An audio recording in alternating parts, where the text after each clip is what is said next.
Tu vois, c'est une petite voiture que mon petit frère il a acheté à un garage pour être tranquille. On va voir ce qu'il y a là-dessous. Du coup, voilà comment c'est en dessous. Donc là, on voit bien que la distribution, il y a un gros problème. Et puis, bah, en espérant que, parce que là, tu vois, tu as les linguets, ils n'ont pas l'air d'avoir trop souffert. Voilà, il y a quand même eu un gros problème. Donc, à voir ce qu'il y a là-dessous. Si j'espère que la culasse elle arrête. Oui. On verra bien, on va la recaler puis voir ce que ça dit. J'espère que je croise les doigts.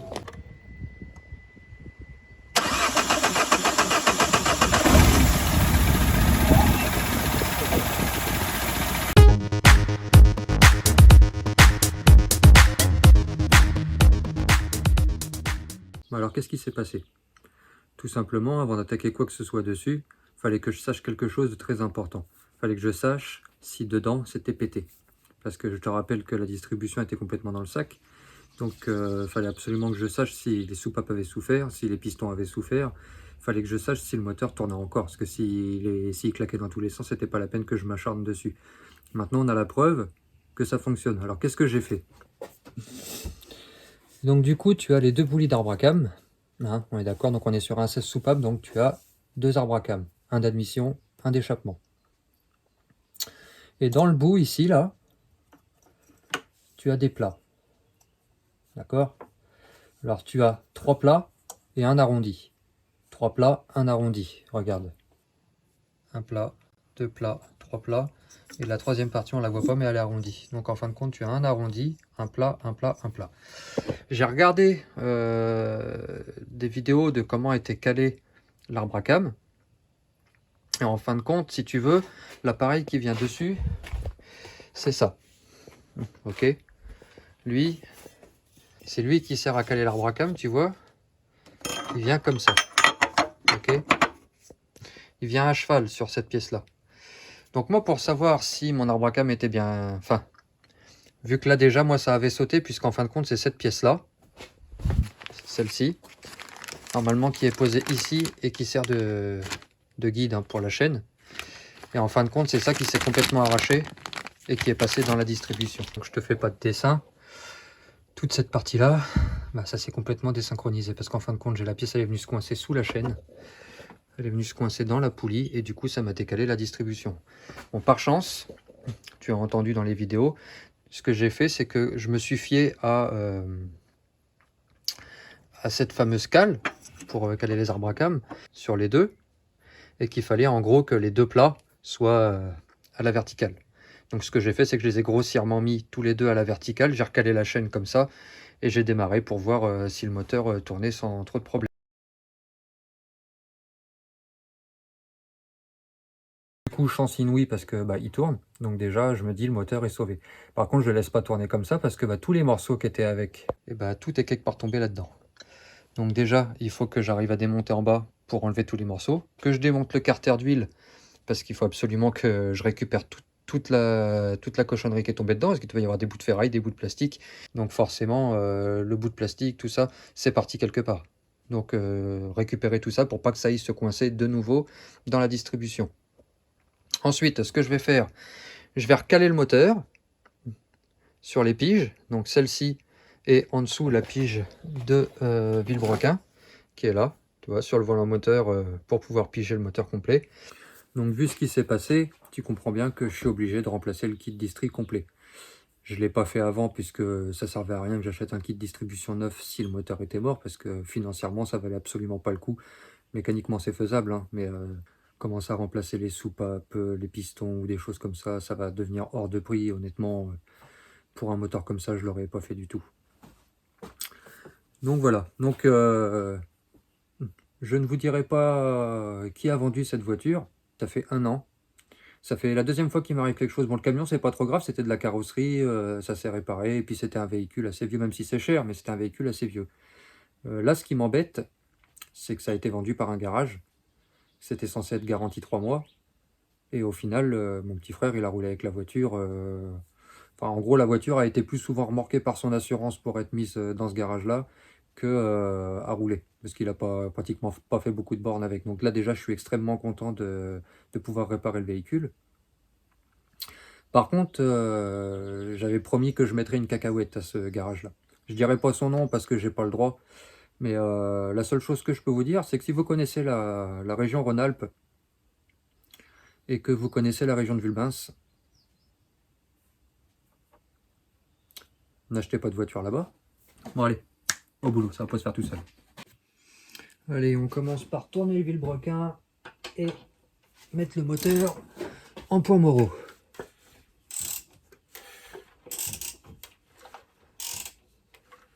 La pige, elle est, alors, je sais pas si tu vas la voir, elle est là. C'est le trou qu'il y a ici. D'accord. Il s'agit simplement de prendre cette pige là, la mettre ici. Voilà, et tu fais tourner le moteur jusqu'à ce qu'elle rentre.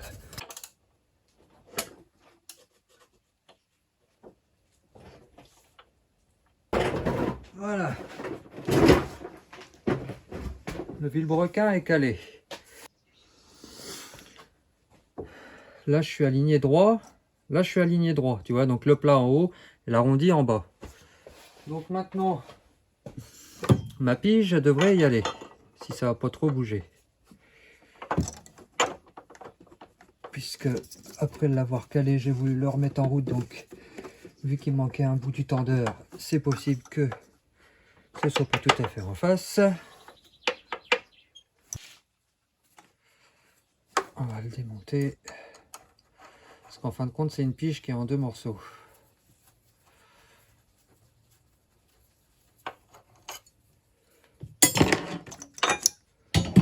Tu montes le premier morceau. Voilà. L'arbre est droit là. Et ensuite, tu montes le deuxième morceau.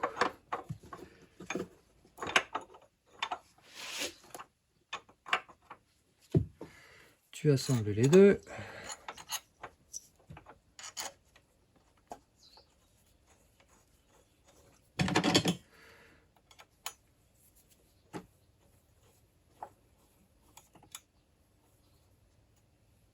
Voilà, et avant de serrer ici, on te fournit gentiment deux vis.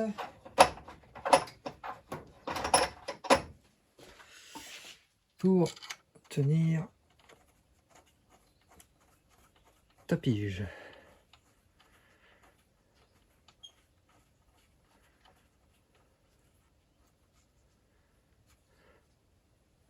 Voilà. Une à l'autre bout aussi, parce qu'il faut que ça tienne.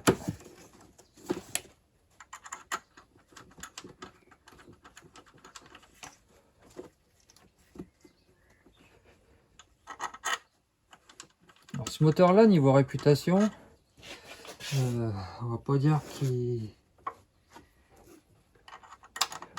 qu'il est félicité. Les moteurs PSA et BMW Mini qui se sont mis ensemble pour faire un moteur. Et apparemment, pas mal de soucis avec, quoi. Parce qu'en fin de compte, pour la petite histoire, avant que le moteur casse, mon frère en plus était retourné voir le garagiste parce que, enfin celui qui lui a vendu, hein, le garagiste dont on ne dit pas le nom,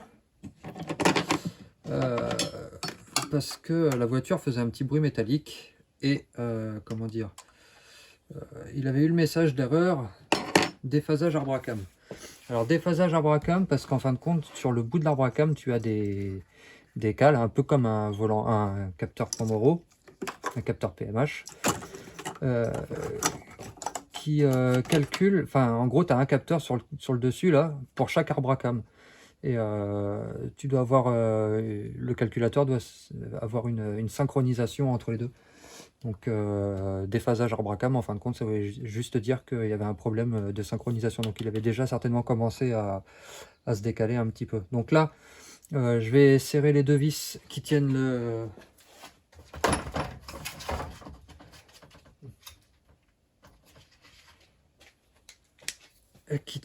la pige. Voilà, en bas on est pigé, en haut on est pigé. Donc là, le moteur peut plus bouger. Donc là, quoi que ce soit que je fasse, le moteur bougera plus. Donc là, maintenant qu'on est pigé des deux côtés, qu'est-ce qui va se passer? Eh ben, il va se passer tout simplement... allez, me gêne un peu la durée d'essence. Si je l'enlève...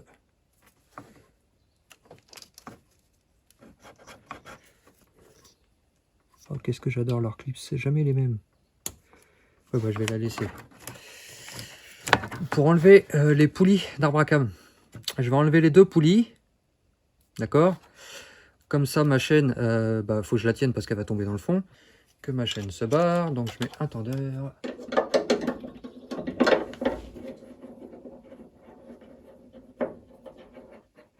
Au capot. Comme ça, quoi qu'il arrive, ma chaîne, elle est maintenue ici.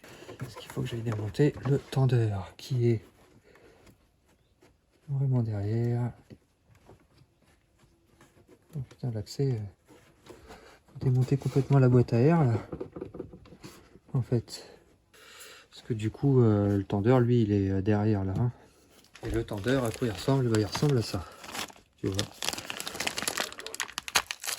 En fin de compte, tu as une pièce avec un ressort, tu vois. Ok. Et c'est ça qui te fait la tension de la chaîne derrière. Donc alors pour le calage, on a son remplaçant. Donc tu vois, tu viens visser ça à la place de... Tu vois, tu comprends le principe. Et du coup, tu visses, tu dévisses.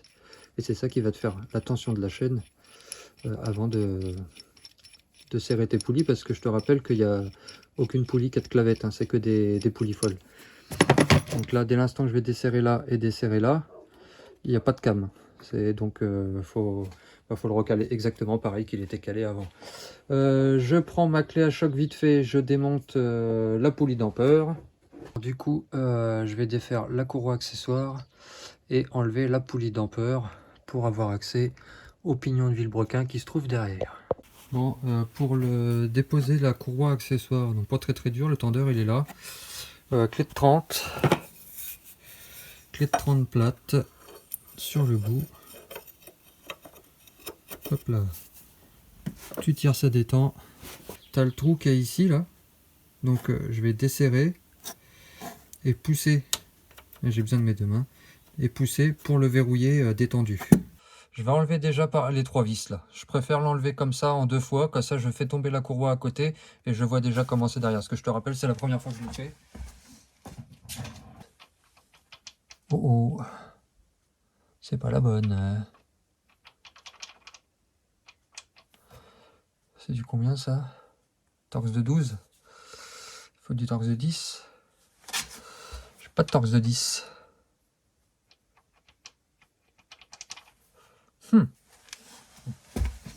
Si tu prends du 6 pans, tu vois, tu as les pans creusés. Je sais pas si tu verras. Et ben, ça marche là-dessus. Donc tu vois, j'ai pris une un peu plus grosse parce que par contre ça faisait un poil petit. Et tu vois, quand tu prends du 6 pans, en fait, je sais pas si tu verras, mais tu as des creux dans les pans. Et en fin de compte, ça correspond à chaque pointe. Et tu vois, la douille de 8, bah là, elle prend en nickel dessus. Là, ce qu'il faudrait par contre, c'est que j'ai une rallonge. Donc, en espérant que ce soit pas super serré.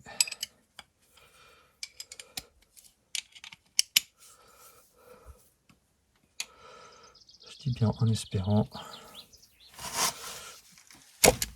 Oh, ça va.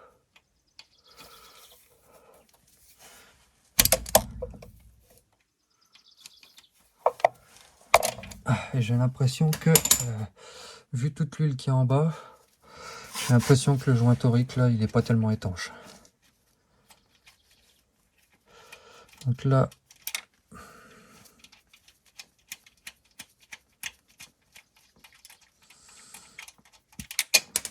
si seulement je pouvais lui faire repartir sa voiture, je serais super content parce que, honnêtement, s'il me l'avait dit avant qu'il achèterait ça, déjà, je l'en aurais dissuadé. Mais bon,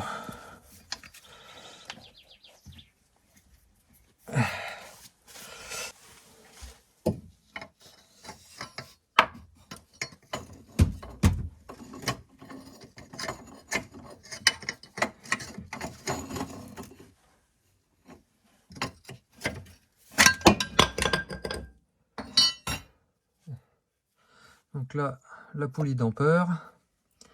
Et là, je démonte ça et il faut que je démonte cette pièce-ci. À droite ou pas à gauche?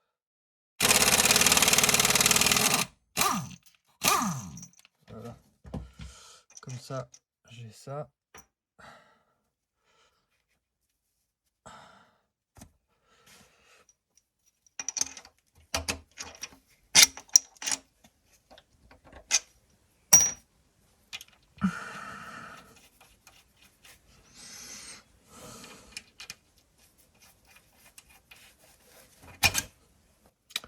Voilà, donc tu vois, c'est le centreur un peu. Hein. Et comme je t'expliquais, derrière, on a le pignon. Ah, voilà. Donc maintenant, tu vois, ici, il y a un peu de morceaux. Hein. Et du coup, tu vois, la chaîne, elle est plus tenue. Enfin, elle me verrouille plus mon pignon. Il y a des morceaux. Ah, vache. Et toi, il y a des morceaux un peu partout. Hein. Donc tu vois un peu ce qui s'est passé là-dedans. Tu vois mieux que moi-même. Donc tu vois, ça n'a pas l'air trop dégueu. Donc là, il faut que je puisse enlever les guides. Donc une vis là, ok. Ça, c'est les deux vis du bas. Et il doit y en avoir une autre un peu plus haut qui tient le guide. Ensuite, on fera par l'arrière le poussoir. Et on va voir pour pouvoir sortir le... Une fois qu'on aura retiré là, je pourrais dégager mon pignon de vilebrequin. On va le changer aussi. Pour le moment, ça a l'air bien parti pour pouvoir récupérer le moteur. Donc là, maintenant, je vais démonter là-haut pour pouvoir sortir la chaîne, les guides, et puis voir déjà un peu plus clair à l'intérieur. Donc je te mets tout ça en accéléré.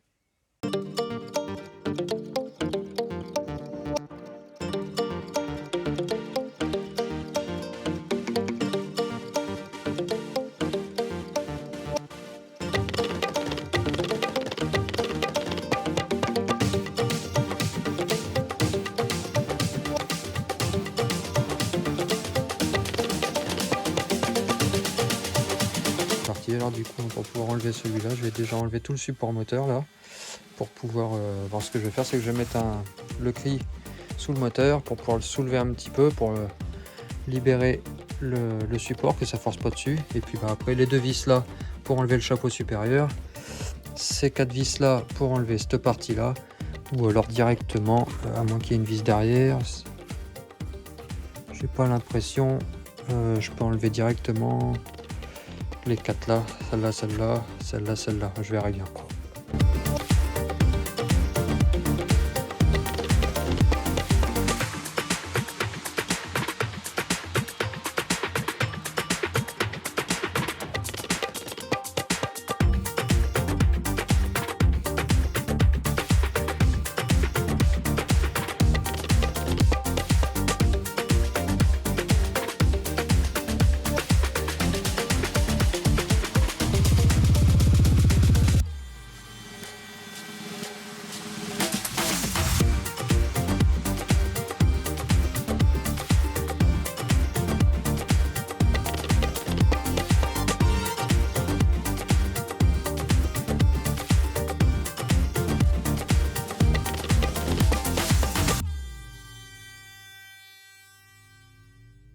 Donc voilà, une fois que tu as retiré tout le support, bah, tu as cette pièce là.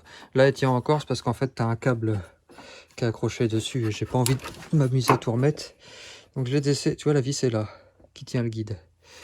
Donc tu l'enlèves en entier. Voilà. Et du coup, tu vois, le guide, il tient plus que par celle du bas. Donc là, j'enlève les deux vis du bas comme je t'ai fait voir tout à l'heure. Donc, nous sommes sur ces deux vis-là, celle-ci, et je sors les deux guides. Bon, voilà, du coup, j'ai retiré celui-là, comme ça, donc avec les trois vis de 6, là. La poulie, donc, pour avoir accès à celle-ci. Donc là maintenant on a enlevé ces deux là, celui qui est au-dessus là qu'on a eu de par là, il est là. Donc logiquement maintenant je peux enlever les guides. Le pignon vilebrequin, je te disais, hein, pas de cale, d'où l'importance de mettre la pige. Donc là maintenant, ça, oh. On a retrouvé un morceau. Ok. Et maintenant, à mon avis, il va y avoir des bouts quand même qui sont descendus dans le carter. Alors. Ah! Mais regarde ce que c'est qui me tient. J'aurais pas pensé.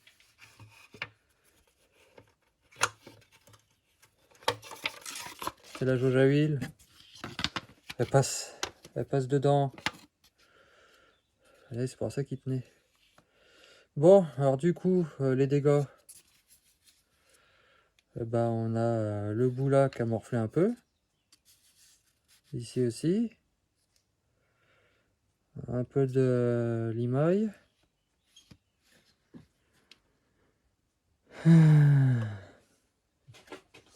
Alors déjà au niveau de la correspondance de la pièce, il n'y a pas de problème, c'est la même. Il n'y a pas de souci. Donc là du coup, Torx de 25 pour démonter le boîtier papillon.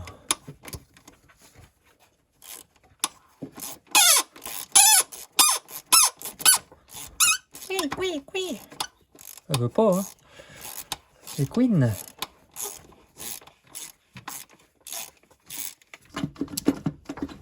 Voilà.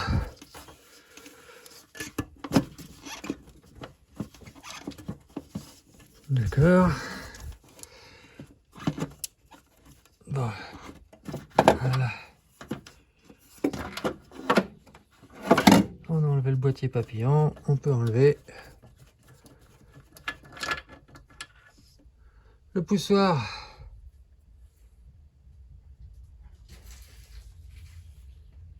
Il n'est pas pareil que l'autre.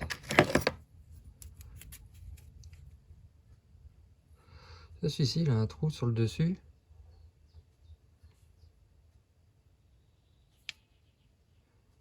Alors, a priori, c'est un poussoir hydraulique quand même, mais celui-là, je vois pas comment. Ou alors, il se prend de la pression par quelque part. Hein. Ah, d'accord. Regarde. Il se prend de la pression par là. Ok.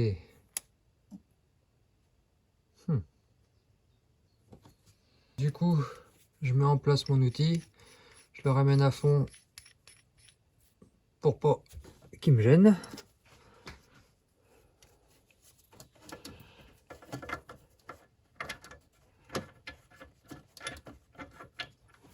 Et je l'engage. Et on le voit arriver de l'autre côté.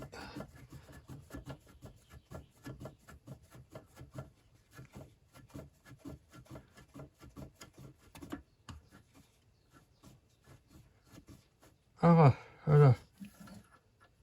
Suffisamment. Il ne faut pas qu'il me gêne. Voilà, bon, ça c'est la première partie, c'est fait. Ensuite, nettoyage. Je nettoie tout, ça t'as pas besoin de voir. Je nettoie toute cette partie-là surtout. Et une fois que c'est propre, on en sera à la repose de la distribution. Du gasoil, un pinceau. Et c'est nickel. Bon, après, je te fais pas voir, mais je vais démonter le carter d'huile aussi. Hein. Donc là, tu vois, c'est pareil. J'ai balancé du gasoil ici. Ça, je vais pouvoir nettoyer tout correctement là. Enlever toutes les impuretés de merde et je refais couler du gasoil par-dessus pour tout faire descendre vraiment dans le carter. Comme ça, quand je démonterai le carter, il y aura vraiment tout dedans. Ça a déjà été nettoyé un peu et tu vois, j'ai très bien fait d'enlever le carter d'huile. Toute la merde qu'il y a là-dedans. Voilà, du coup, on n'est pas trop mal. Il faut que je remplace les deux morceaux. Hein. Du coup, celui-là, je vais le foutre de côté pour l'instant. On va remplacer par celui-là.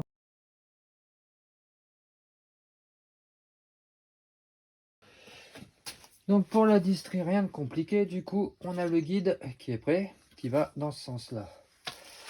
On prend la chaîne. On la glisse dans le guide. Voilà. On écarte. On prend le pignon neuf. Il n'a pas de sens droite-gauche. On le remonte.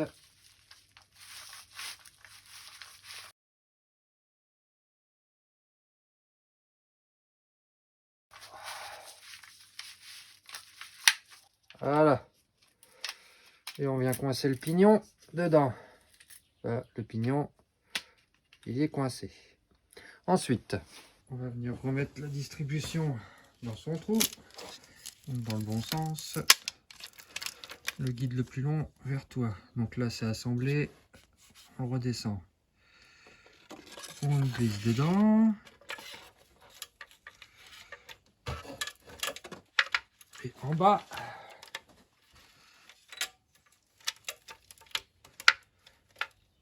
on met le pignon à sa place en même temps.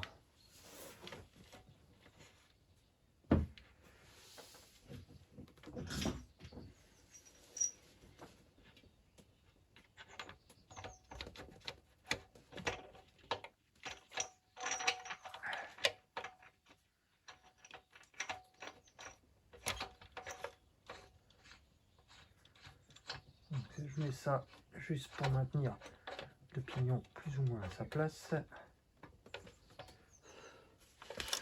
Pour pas que ma chaîne se casse la goule, même technique qu'à l'aller, on la maintient debout.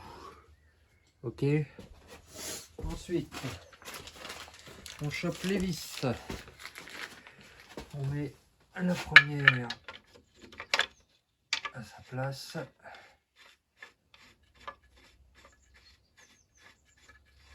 Ok. Le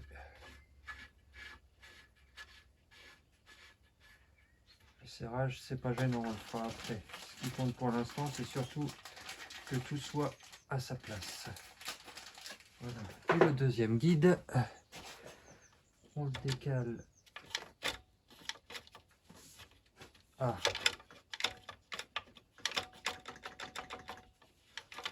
Qu'est-ce qui me bloque?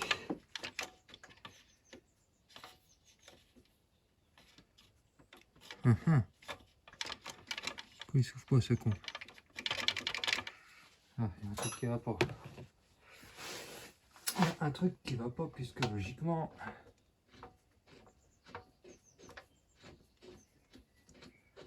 Alors attends. On va regarder ça, Qu'est-ce qui me coince? Oh, c'est la chaîne qui s'est mise à...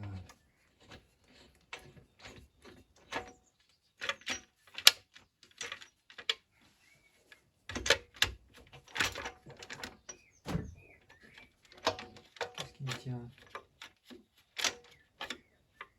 Ah. Qu'est-ce qui ne va pas? On recommence. Regardez la vis.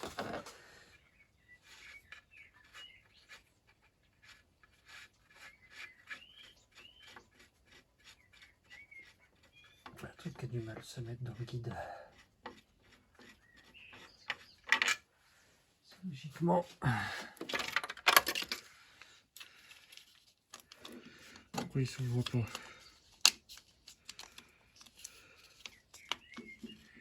Ah bah oui, c'est... Ok. C'est normal. C'est ça. En fait. Et voilà. C'est ma faute, c'est ma faute. Donc, on recommence. Donc du coup, je te refais voir, c'est parce que la chaîne là, elle était là, les deux du même côté. Donc du coup, ça l'a coincé. Donc on redescend.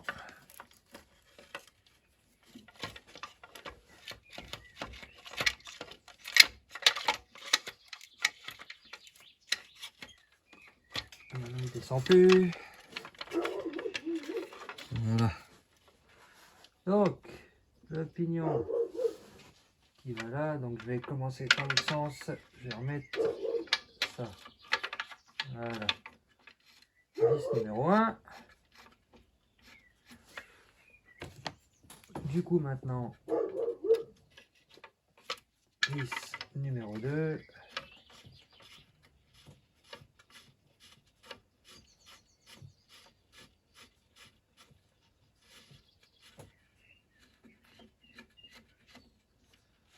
Là maintenant, ma chaîne elle tient toute seule.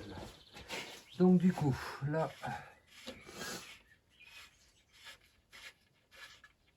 je rapproche au maximum.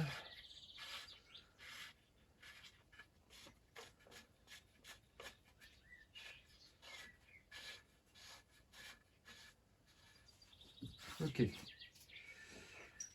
Ça, on va le mettre, mais sans. Voilà. C'est juste pour le centrer, pour être sûr que mon pignon il soit bien aligné. Je vais pas le serrer du tout. Je le rapproche juste à fond.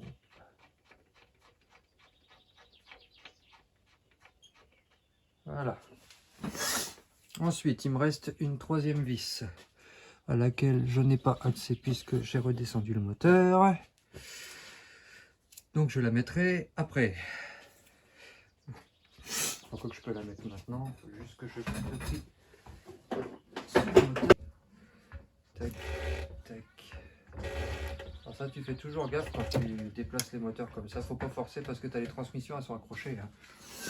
Donc faut pas non plus dégommer tes transmissions. La troisième vis qu'on remet à sa place.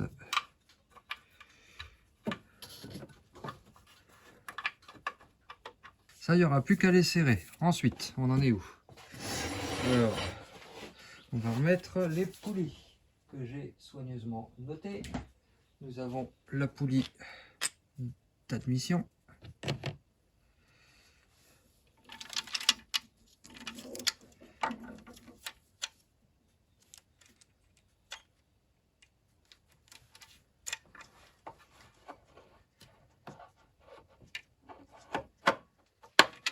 Voilà. Avec sa vis, qu'on va quand même engager pour pas que la poulie puisse s'en aller.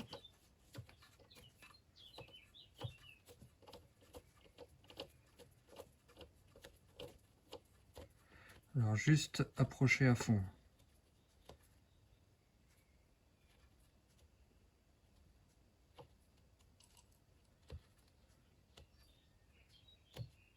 Voilà.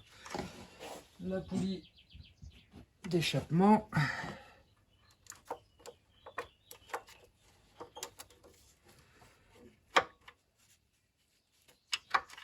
Voilà. Et là, tu l'auras compris, le fait que ce soit pas claveté et pas serré, on n'a que des poulies folles. On est d'accord?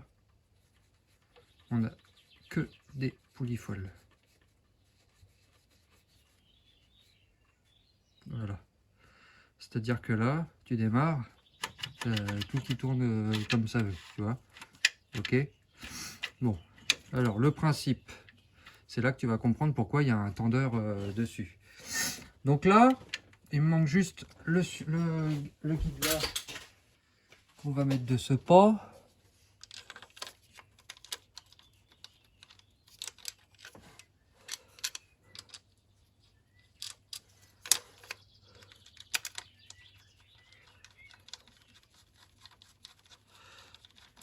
Qui, je le rappelle, est la cause de nos soucis. Donc tu m'expliques comment ça fait. Ça, tu vas comprendre pourquoi j'ai de forts doutes que ce soit une distribution qui a été faite et mal faite. Parce que j'arrive pas à comprendre comment ce morceau-là peut réussir à se retrouver aspiré dans la chaîne. Alors après, peut-être que c'est moi qui... Comme je suis en colère, peut-être que c'est moi qui me fait des idées, mais moi je dirais que ça n'a pas été serré. la distribution elle a été faite et que ça a été mal fait. Alors là, toujours pareil, on est dans de l'aluminium. Je rapproche juste parce que je ne connais pas le couple, il faut que j'aille le lire. Et ensuite, maintenant que ça c'est fait, alors donc là, on a poulies d'arbre à cames, elles sont montées. Poulie vilebrequin, c'est monté. Ici, c'est calé. On a mis la pige. Et en bas, pareil, on a la pige. Donc le moteur, il est calé, il ne peut pas bouger. Nous, on a un petit tendeur derrière qui nous permet, alors regarde bien, c'est magique. Regarde la distribution. Tu vois, on est en train de la retendre au maxi. Alors, tu forces pas comme un bœuf parce que c'est du plastique. Voilà. Là, moi, ça suffit. Que la chaîne soit hyper tendue.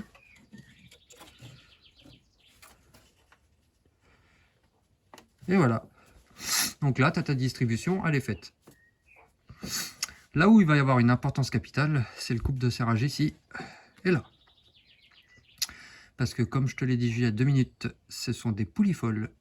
Si tu ne serres pas au couple ici et que ça a le malheur de tourner, et bah adieu distribution. Donc celui-ci est poulie dampeur en bas, enfin du coup pignon de vilebrequin. Couple de serrage hyper important. Parce que si tu respectes pas, on m'avait déjà demandé ce que j'utilisais comme logiciel pour avoir toutes les infos. C'est Autodata. Alors, les couples de serrage. Nous sommes sur la culasse. Nous sommes.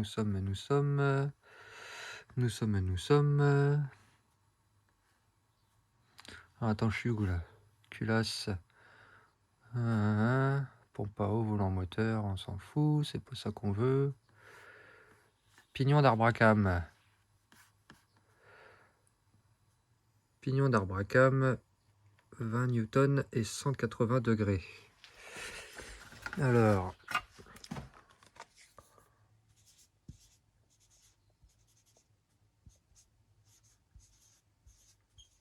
Ok. Et vilebrequin.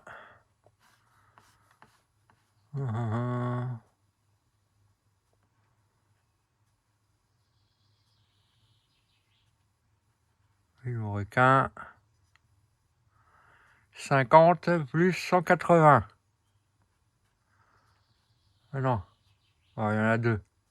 J'ai 20 et 180. 180. Qu'est-ce qu'il y a? Ah, c'est pour un... Ok. Nouveau pignon. Donc 20 et 180. Et l'autre.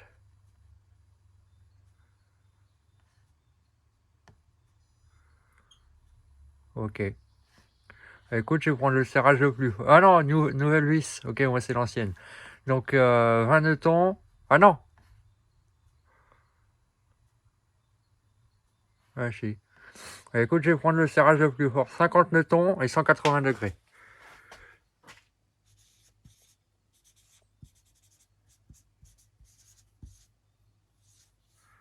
Ok, c'est parti.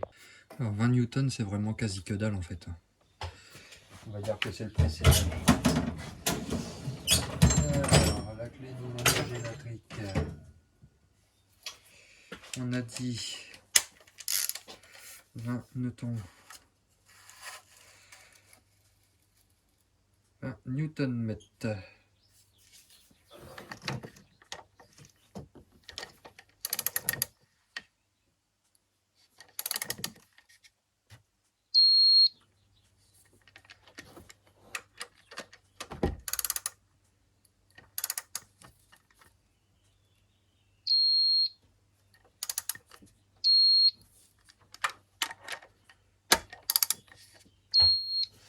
Et en bas, lui, il a dit 50 newtons.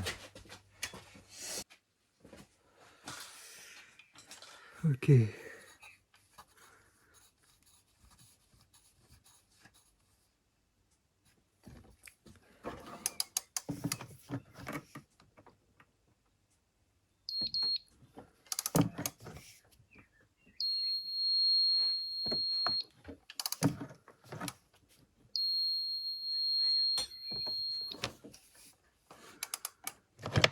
90 degrés.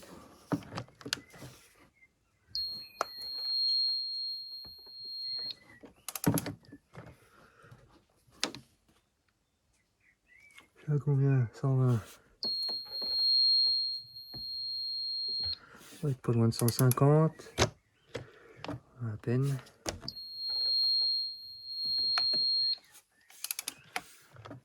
Encore un petit peu. 180. Voilà. 180 piles. Eh, je peux pas faire mieux, hein. Franchement, bien visé. Alors, le haut, c'est fait. On a 180 degrés sur les deux. Donc ça, c'est bon. Le vilebrequin, on en était à... On en était à quoi? On en était à pas grand chose. On en était à 50 newtons et maintenant on va rajouter... Elle est où ma douille de 19? Elle est là. On va rajouter 180 degrés. Là maintenant on se retrouve avec une distribution qui est parfaitement montée, tendue et calée. Donc maintenant je vais démonter mon réglage de tension. Je vais monter à la place le tendeur. Et puis voilà. Donc ça, on le détend. Alors j'enlève pas mes piges, hein. Je les enlèverai vraiment au dernier moment quand j'aurai tout monté.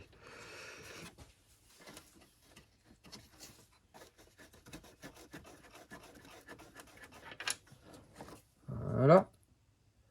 La rondelle. Cette rondelle là. Là-dessus, c'est le vieux poussoir. Je pense qu'il y a une différence entre le nouveau et le... Oh bah. Celui-là, mon gars, et celui-là, c'est peut-être aussi un symptôme.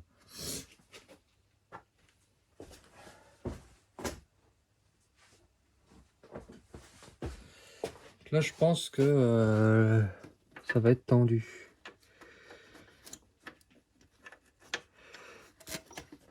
Alors, on enfile le poussoir dans son logement.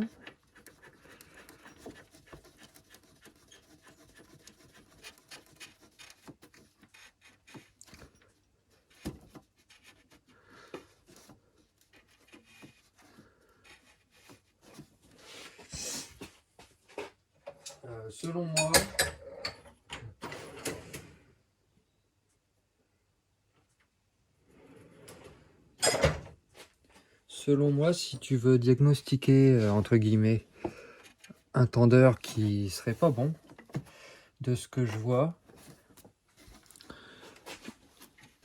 vu le mou qu'il y avait dans la distribution avant que je la démonte, si le poussoir était HS, tu dois avoir quand même un léger, pas un bruit métallique de ferraille, mais un bruit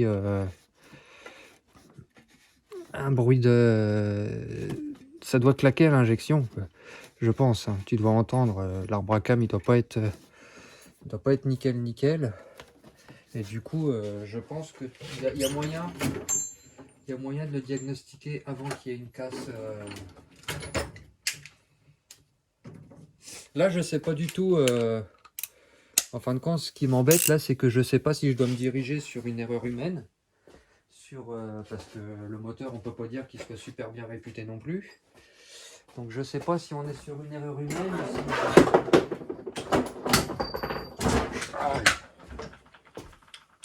Donc je sais pas si on est sur une erreur humaine ou si on est sur un problème récurrent. Après, on sait que ce moteur-là, c'est de la crotte, hein.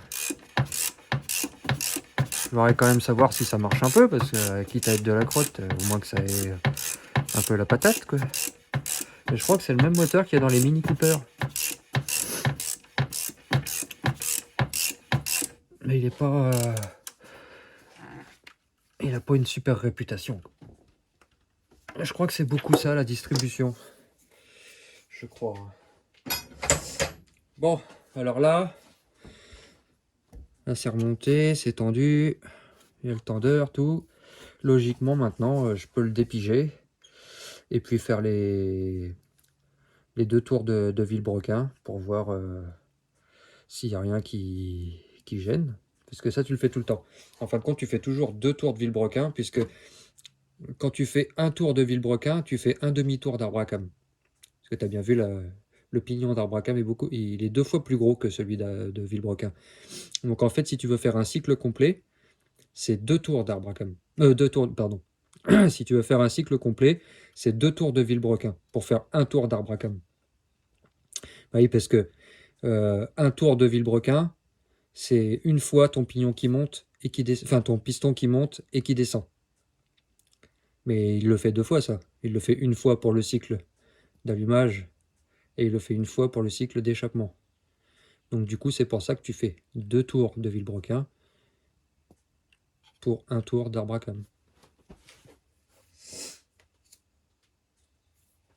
Donc allez où on démonte le pige.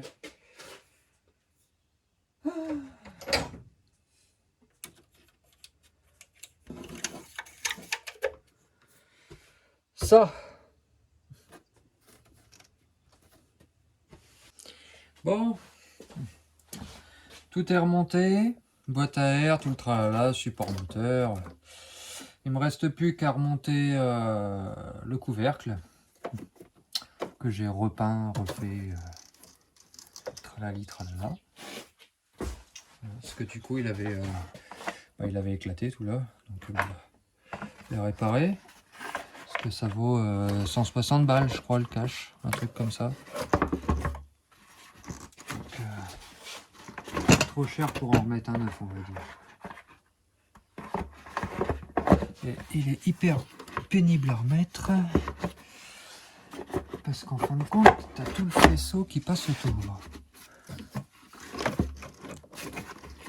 La durée de carburant, c'est vraiment abusé, ça passe. Ah, voilà. On remet les vis tout autour. Le faisceau électrique correctement. Et puis après, on va voir si elle est ressuscitée ou pas. Il en manque une.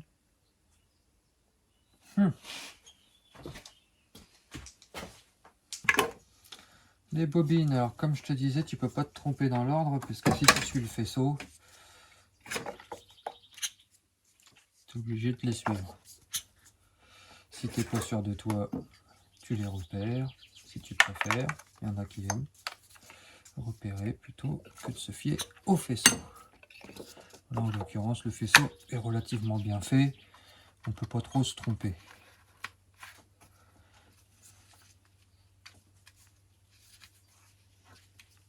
Il ne me reste plus qu'à remettre l'huile. Je vais la mettre droite parce que, comme je te l'ai déjà dit dans la vidéo de la 206, niveau d'huile sur le plan. Je vais la remettre sur ses pattes et puis on va voir si elle démarre ou pas.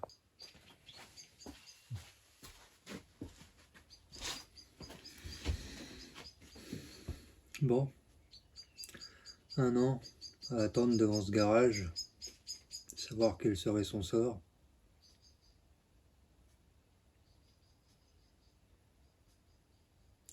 On va être fixé.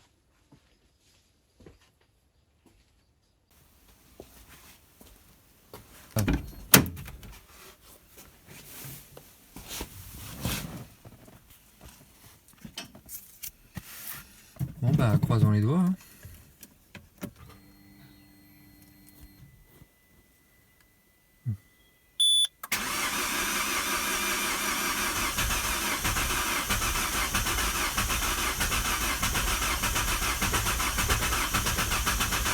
Je sais même pas si je reste assez d'essence.